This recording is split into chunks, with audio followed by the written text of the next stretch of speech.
વાસુદેવાય। મિત્રો, સ્વાગત છે આપનું યુટ્યુબ ચેનલ ભક્તિ સત્સંગ કાર્યક્રમમાં। ભક્તજનો, આપ સૌને વિજયા એકાદશીની ખૂબ ખૂબ શુભેચ્છા। મિત્રો, આજે આપણે સાંભળીએ મહાવદ પક્ષની વિજયા એકાદશી કથા, વિધિ અને મહાત્મ્ય। મિત્રો, જો આપને આ વિડીયો પસંદ આવે તો લાઈક કરો, શેર કરો અને યુટ્યુબ ચેનલ પહેલી જ વાર જોઈ રહ્યા હોય તો સબસ્ક્રાઈબ કરો, જેથી આવનારા આવા જ ધાર્મિક વિડીયોની માહિતી આપ સુધી તુરંત જ પહોંચી જાય। ધન્યવાદ। કૃષ્ણાય વાસુદેવાય હરહે પરમાત્મને પ્રણતઃ કલેશનાશાય ગોવિંદાય નમો નમઃ।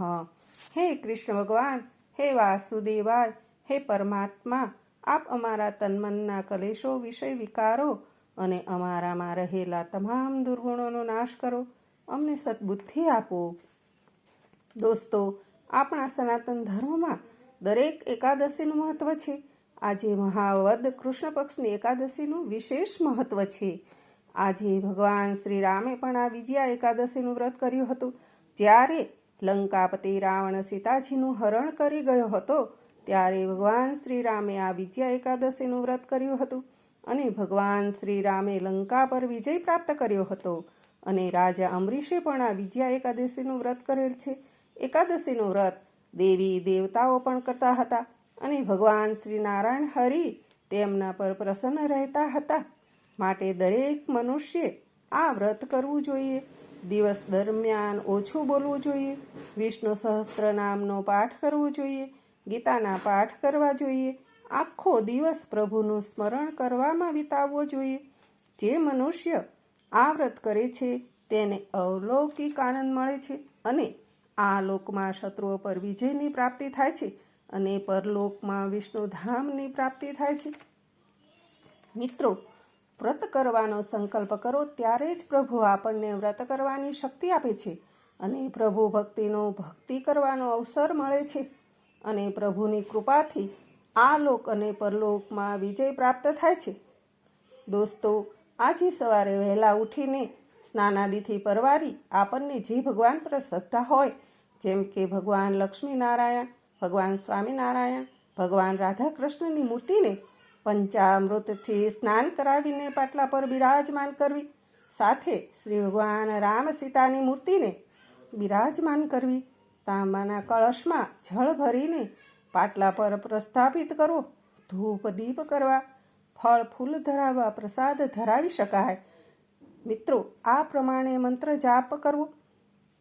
રામ રામેતિ રમે રામે મનોરમે સહસ્રનામ તત્તુલ્યમ રામ નામ વરાનને। આ પ્રમાણે દિવસ દરમિયાન મંત્ર જાપ કરતા રહેવું। ઓમ નમો ભગવતે વાસુદેવાય। મિત્રો, સાંભળીએ મહામાસની કૃષ્ણ વદ પક્ષની વિજયા એકાદશી કથા। ધર્મરાજ યુધિષ્ઠિર બોલ્યા, હે જનાર્દન, મહામાસના કૃષ્ણ પક્ષની એકાદશીનું નામ શું છે?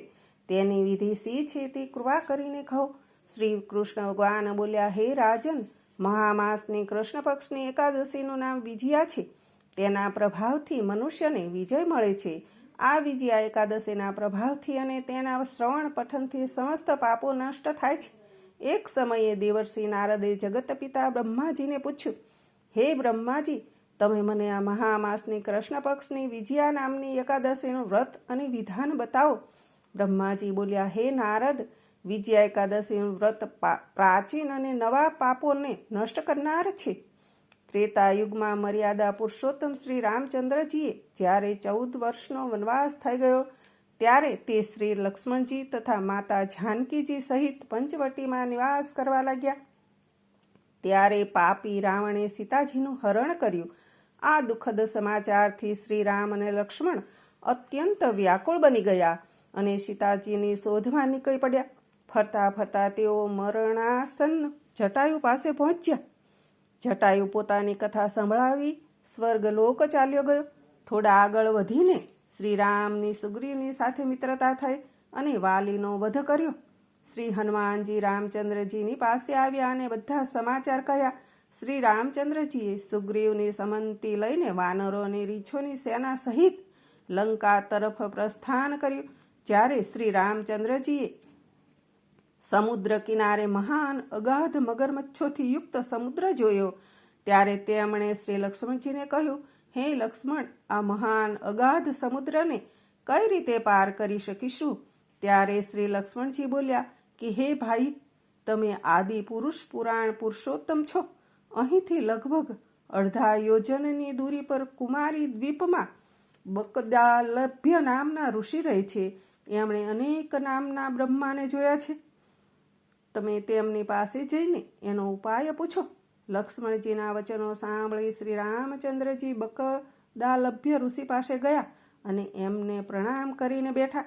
મુનિએ તેમને પૂછ્યું, હે રામજી, તમે ક્યાંથી પધાર્યા છો? શ્રી રામજી બોલ્યા, હે મહર્ષિ, હું મારી સેના સહિત અહીં આવ્યો છું અને રાક્ષસોને જીતવા લંકા જઈ રહ્યો છું. ત્યારે ઋષિ બોલ્યા, હે રામજી, હું તમને એક ઉત્તમ વ્રત બતાવું છું. મહામાસના કૃષ્ણ પક્ષની વિજયા નામની એકાદશીનું વ્રત કરવાથી તમે સમુદ્ર અવશ્ય પાર કરી શકશો અને તમારો વિજય થશે. હે રામજી, આ વ્રતની વિધિ એ છે કે દસમના દિવસે સોના, ચાંદી, તાંબા કે માટીનો કોઈ પણ એકનો કળશ બનાવવો. આ ઘડામાં પાણી ભરી તેના પર 5 પલ્લવ રાખીને વેદિકા પર સ્થાપન કરવું અને કળશના નીચે 7 અનાજ ભેળવેલા અને ઉપર જવ રાખવા. તેના પર શ્રી નારાયણની ભગવાનની સુવર્ણ પ્રતિમા સ્થાપિત કરવી. એકાદશીના દિવસે સ્નાન આદિ નિત્યકર્મથી પ્રવૃત્ત થઈને ધૂપ, દીપ, નૈવેદ્ય, નાળિયેર આદિથી ભગવાનનું પૂજન કરવું. એ સમસ્ત દિવસે ભક્તિ ભાવપૂર્વક કળશની સામે વ્યતીત કરવો અને રાત્રિમાં પણ એ રીતે બેસીને જાગરણ કરવું. દ્વાદશીના દિવસે નદી અથવા તળાવે સ્નાન કર્યા પછી આ કળશને બ્રાહ્મણને આપી દેવો. હે રામ, જો તમે આ વ્રતને સેનાપતિએ સાથે કરશો તો અવશ્ય જ વિજય થશો. શ્રી રામચંદ્રજીએ મુનિની આજ્ઞા અનુસાર વિધિપૂર્વક વિજયા એકાદશીનું વ્રત કર્યું અને તેના પ્રભાવથી દૈત્યો ઉપર વિજય મેળવ્યો.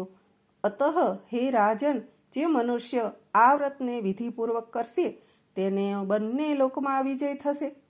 ઓમ નમો ભગવતે વાસુદેવાય. આવો મિત્રો, પૂર્ણ શ્રદ્ધા અને ભક્તિ ભાવપૂર્વક આપણે પણ વિજયા એકાદશીનું વ્રત કરી ધન્ય બનીએ. ધન્યવાદ.